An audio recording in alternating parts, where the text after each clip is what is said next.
আশুরার সময় 2টা রোজা রাখতে বলেছেন। বিশ্বনবী রেখেছিলেন একটা রেখেছিলেন, আর বলেছিলেন আমি যদি আগামী বছর বাঁচি লা আসুমান্না তাসা, 10 তারিখে তো এবার রাখলাম 10ই মুহররম, আগামী বছর বেঁচে থাকলে 9ই মুহররম রাখবো। কিন্তু এর পরের বছর বিশ্বনবীকে তুলে নিল কে? বিশ্বনবী রাখতে পারে নাই, কিন্তু বিশ্বনবীর চেতনা ছিল রাখার, ঠিক কিনা? বিশ্বনবী এমন নবী যার চেতনাটাও সুন্নাত।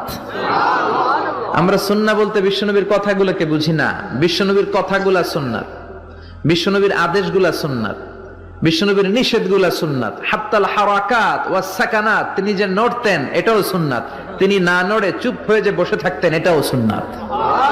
বিশ্বনবী যে ঘুমাতেন ওইটাও সুন্নাত। আল্লাহু আকবার। এজন্য বিশ্বনবীর সুন্নাহর উপর বেশি বেশি আমল করতে হবে। রাজি আছেন? সুন্নাহ আমল করলে বেদাত বিদুরিত হবে। আল্লাহ সহিহ সমঝ দান করুক।